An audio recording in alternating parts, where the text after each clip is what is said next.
All right, so this is the frame kit. CP5559C4.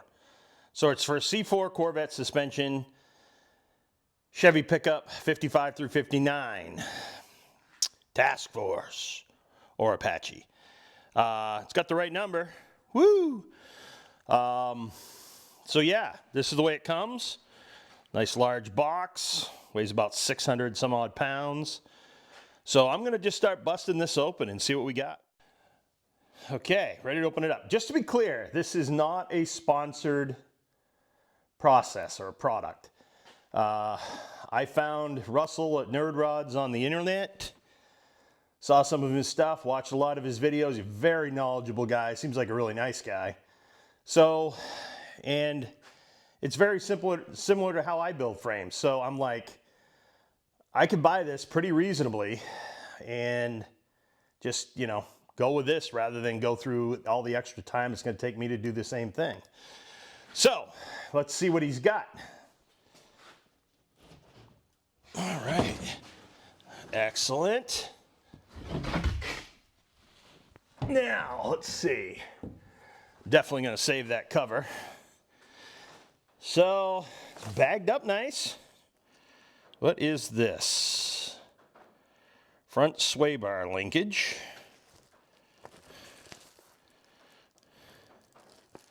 It's got a few drawings in here I haven't seen before.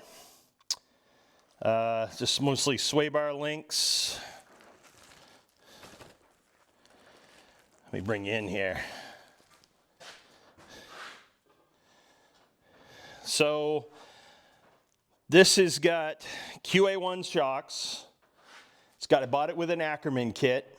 There's a bunch of hardware in here, a bunch of parts. The parts look to be in really good shape. I was a little worried they'd be rusty, but they're bagged up very nicely. He's got some jigs. I'll bring you right through this process, soup to nuts. It's pretty cool. I'm excited to do this one. I am going to build a jig to build it on. You don't need one, however. He has all the, he has a bunch of parts in here that you can use to jig it up yourself on any flat surface, whether it be your floor or whatever. I'm too damn old to be working on the floor, so I'm going to get it up where, you know, I can work on it easily. Let's see what we got in this paperwork here. Okay, so here we go. First thing he does is he gives me a nice breakdown of what we're into. This kit was about $5,000 at this time. Of course, it's 2025. Who knows what it's going to be next year. And I did go a little further along and got the Ackerman kit and the double adjustable coilover shock kit with it, and an LS motor mount kit.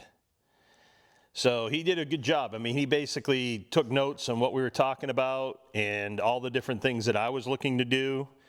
And, you know, it's like a 1989 Dana 36, 55 pickup, LS and an automatic.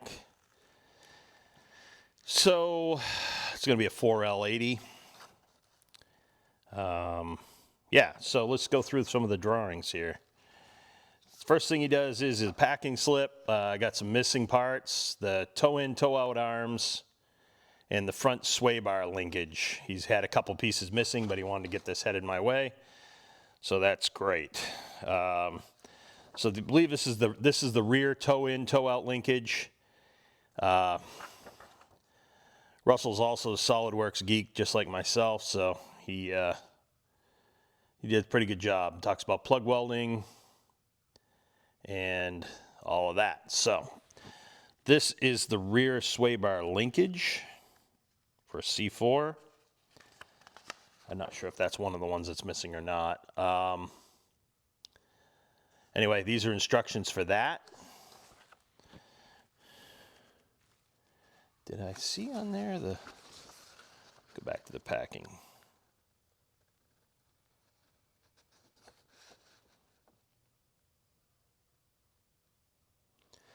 Okay, so lower shock mounts are included in this kit.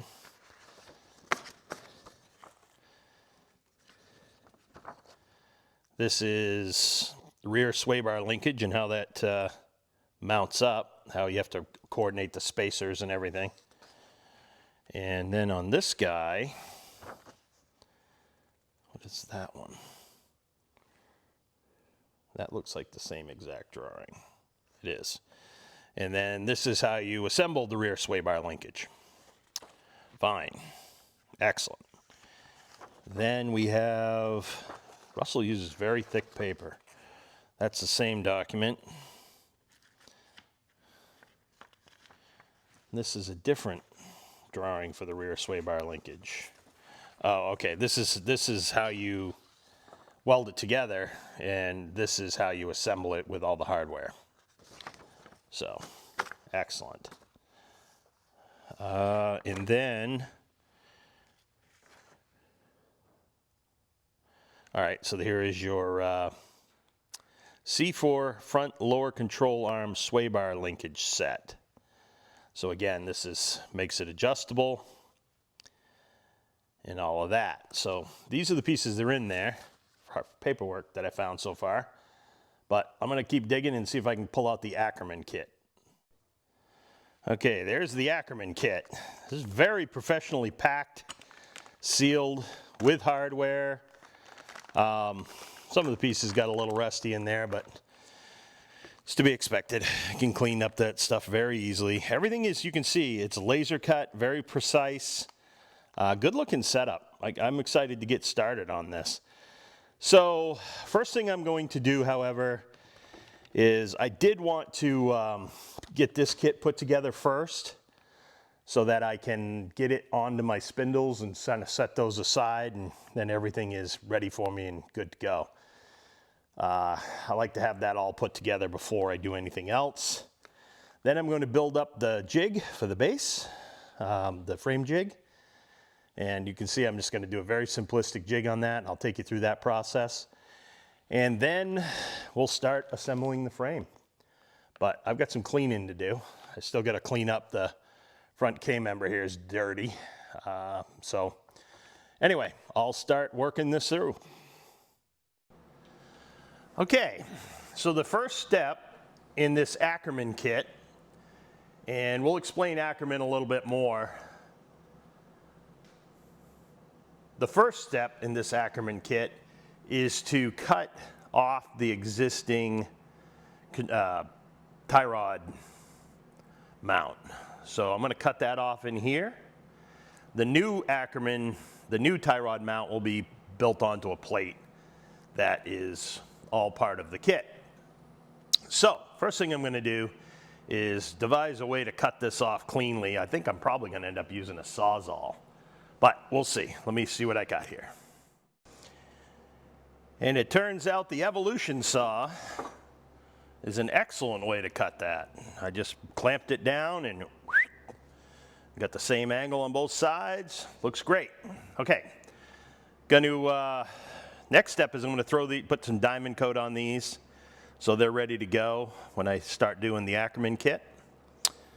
That's it for that piece. All right, so the next step in this kit, is the Ackerman kit, is I have to take the tie rods, cut them, and then use this little collar and a couple spacers to extend it out a little bit. And that is so that the tie rod end, the heim joint that goes onto this metric thread, has enough threads to be considered safe. So again, it's just a small extension to this, not a huge deal, and I will show you how I do that. Okay, so this is a pretty simple operation. I have marked 7 inches back. That measurement is not critical. I just picked it so that to make sure that they were even on both sides. Then I'm just going to take my death wheel here and cut it off.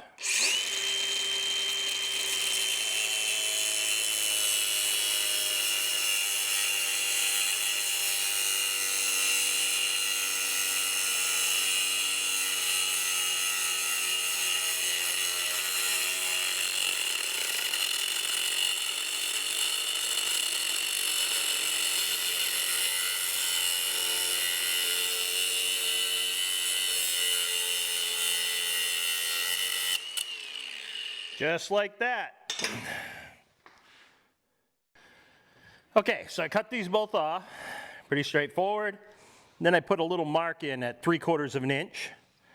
Now I'm gonna just put these into my ends and lightly tap them till I'm at that 3/4 inch mark.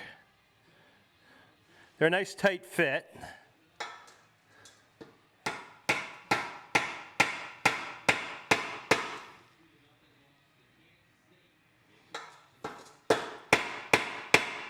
And what 3/4 of an inch does, it gives you the 1/2 inch of space you're going to have in the middle, and it makes both sides equal. So there you go. I'm pushed into my mark, and I'll repeat that on the second one here. Then I'll get set up to weld this end. Okay, there's one end tigged on. It's pretty good. Then do the other one. Then I'll drop the plugs in and show you how that goes together. All right, so I got these welded on. They come out great. Happy with that. Now I'm going to stick these little plugs in here. And the idea is these plugs just go in and provide a 1/2 inch of spacing. Pretty simple. So now I'm just going to tap these on to the tie rod end and weld the other side. Now you ask yourself,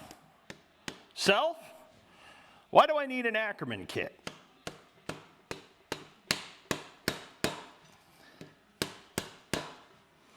Okay. The simple answer is Ackerman is the relationship of the two front tires as it turns. That relationship is a little weird, okay? So they don't turn exactly the same, but it's all based on the geometry in your front end. So you want the two wheels to turn so that the Ackerman does not cause the one front wheel to drag based on your wheelbase. Probably not explaining that great, but at the end of the day, Ackerman is the adjustment about how the two wheels turn in relation to each other, and that is important to compensate for different wheelbases. So,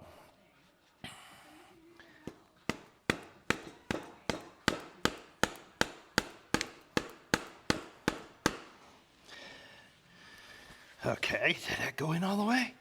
Doesn't feel like it.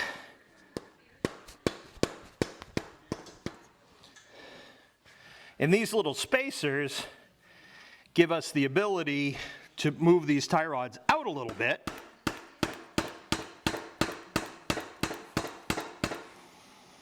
And that helps because, I'm just going to get a metallic hammer. That didn't feel convincing. Because basically, the tie rods are not in exactly the same place as they were. The tie rod ends are not in the exact same place as they were with the standard Corvette kit. So now we're just making that little adjustment.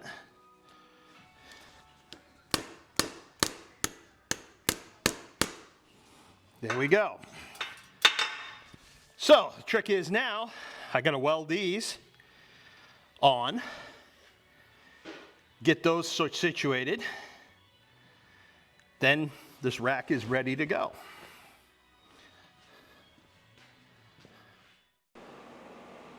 All right, so that's pretty much sorted. I'm going to let this cool down for a bit, and I'm going to paint those tie rods black on both sides, and this rack is pretty much ready.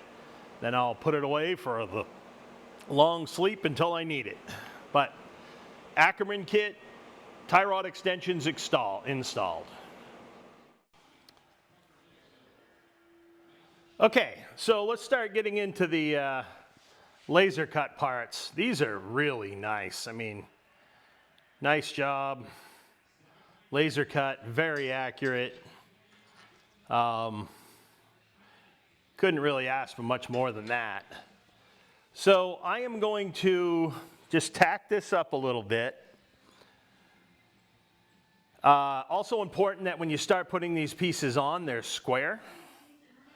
So right now I'm just using a simple magnet block to do that while I tack it, and a clamp at the back. But I'm going to start with that piece, work my way forward. When I put the second piece in, I'll put the bolt and the collar and everything in there that we need to space that out properly, so that I know I don't have, there is a little bit of slop back and forth here in there, you know, you need some just for tolerancing, but it is a nice setup, I gotta say. So I'm gonna start with this piece, tack it up, get a few tacks on there. Then I might go experiment a little bit with the bead blaster and see if I should just run a bleed blast down these seams, just to make sure these are nice and clean before I do the weld up. But it looks good so far, so let me start with this. Now it's important to remember when you're putting these kits together, you got a left side and a right side, and it's a mirror image. So if I was to take this guy, I'd put it in there like that, and there's my mirror image of that part. Hopefully you can see that. All right, I'm gonna let that other piece cool down for a little bit. So I'm gonna start with this one, get my square back on it.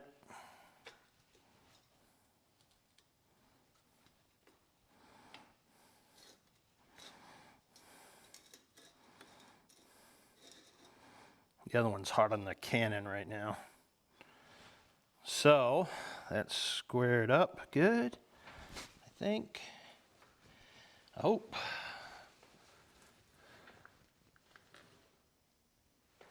Yeah, that looks nice. You want to use these small squares for this stuff because, well, it's tight. Small pieces.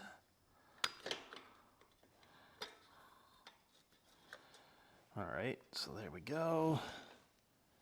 There we go. All right, I'm going to throw a couple tacks on that.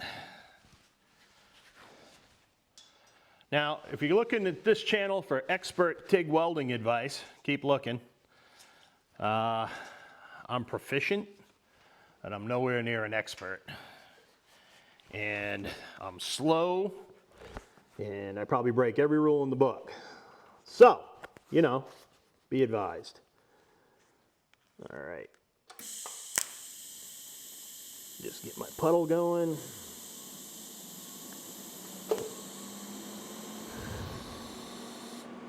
Just gonna throw a few strategic tacks in here.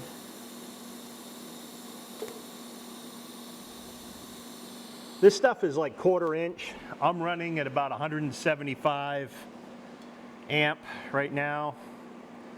I have an inverter style TIG welder. So, you know, is what it is.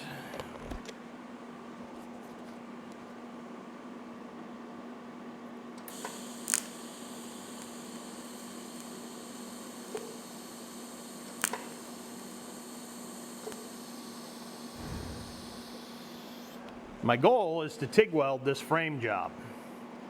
I typically MIG, but I'm trying to, you know, get better at TIG, so throw myself into it. That's what I say. All right, let's get another tack in here.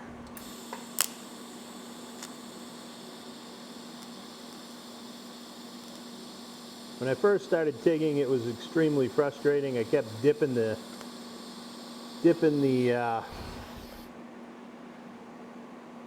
tungsten into the weld, and hell of a mess. But I've gotten a little steadier at it as I've gone along. So hopefully, because you know, if you sit there and clean those tungstens 100 times, you tend to get a little better. When I'm tacking, I just generally try to fuse, but sometimes with thick stuff like this, I will throw a little bit of a A little bit of a filler rod dab in there.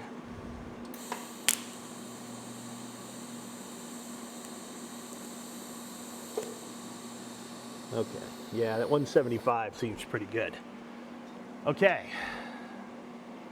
I'll let that cool down for a minute, and I'll start welding. Got to clean it first with my wire brush, and then I'll start letting her have it. Just got a stainless steel wire brush here.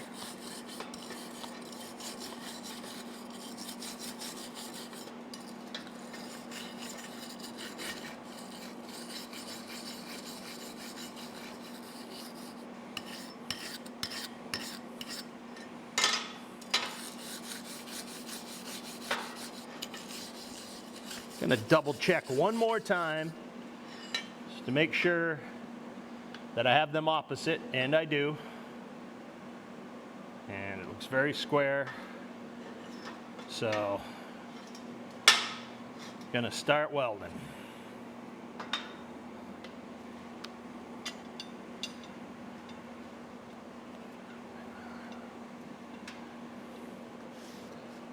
$172 seems to be a pretty happy spot for this material.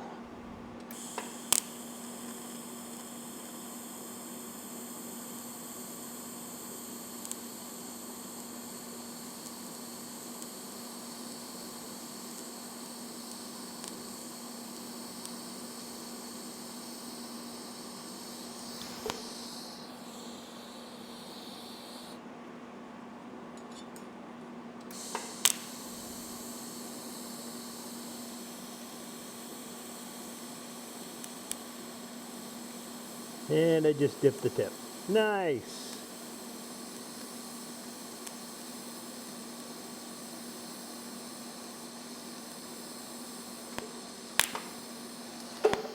Oh, shit.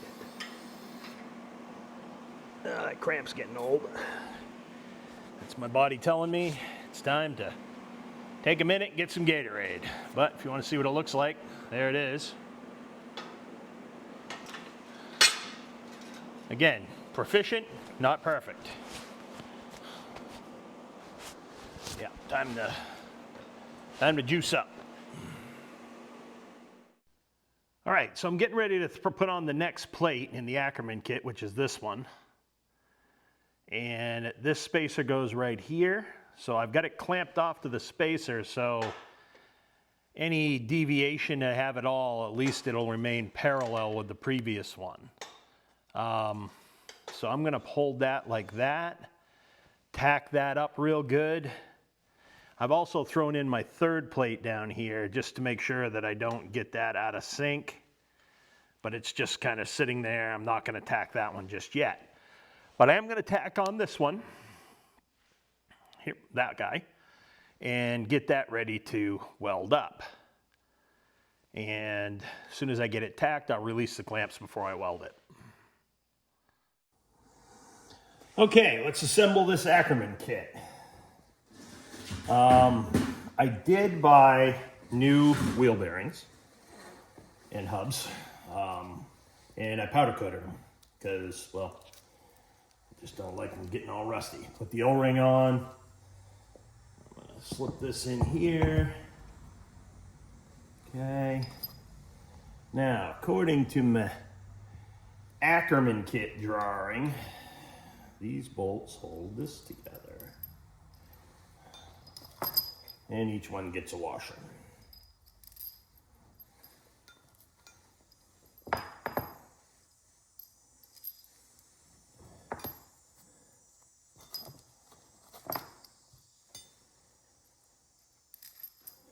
right, now.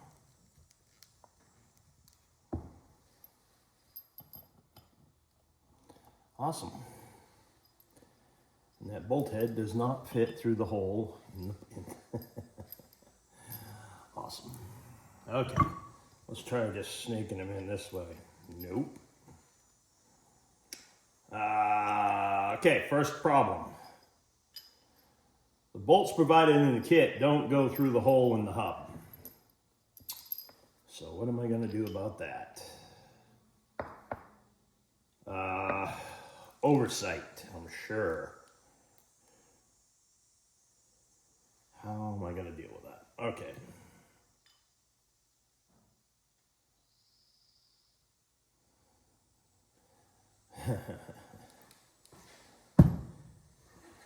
All right, wait one. Okay, I just had to take the very tips off those nut heads a little bit. I'll just have to remember to tighten that up with a 6-point. Okay, so the next step is to flip this over.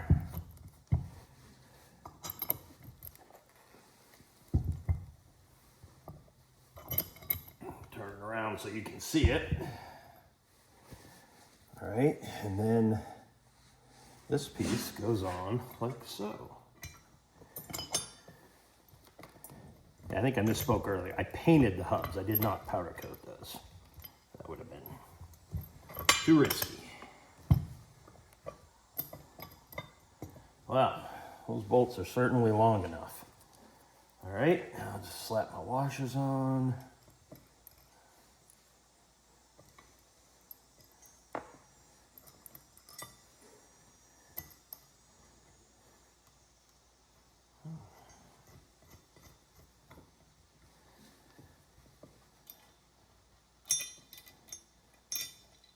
These are a lock washer.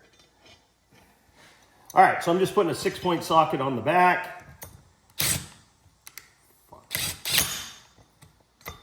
Then I'm going to start taking this up.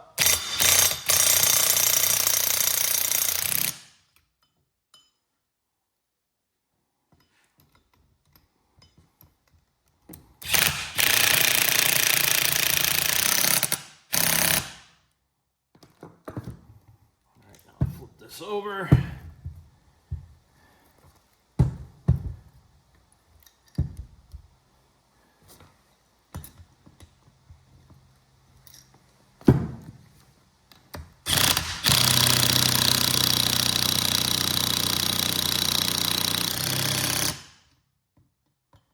And I'll torque these after.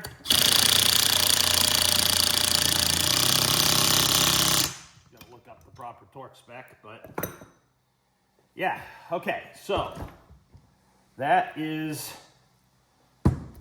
the Ackerman arm. All right, now we need to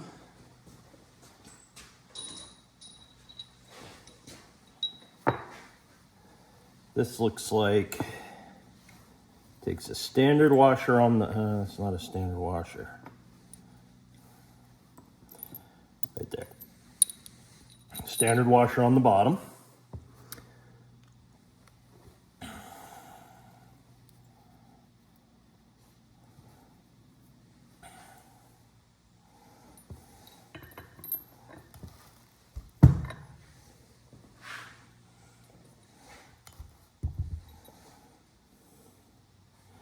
Then it takes one of these Heim joint washers.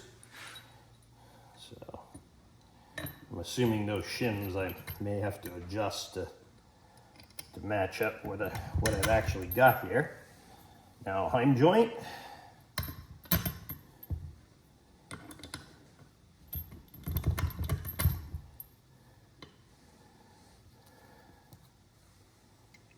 The Heim washer. And then it looks like 3 more of these guys.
So now that's set up with the heim joint.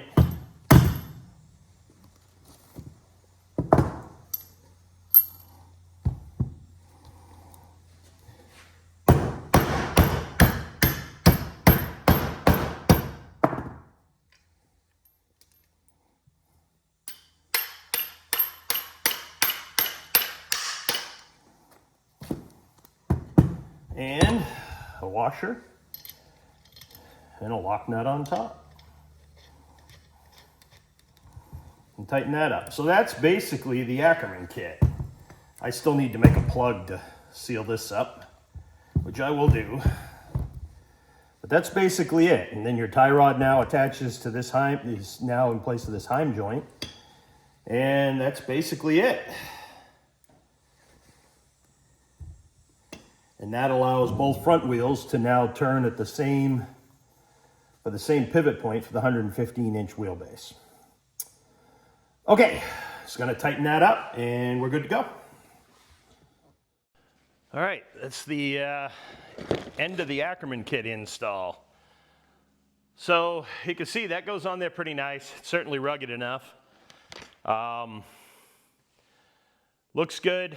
I really don't have any criticism of it other than the bolt heads not going through. You can see the bolt heads for the stock bolts were much smaller, like 15 versus an 18 or 6, whatever that was. So I am ready to put these away at this point.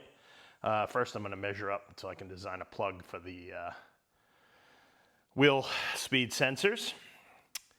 I've started working on the frame jig and just got that squared up and starting to come together. So I'm gonna continue on with that next. And yeah, that's gonna be a wrap for this segment. Thanks for watching. Like, subscribe, share, all that jazz. And we'll see you next week.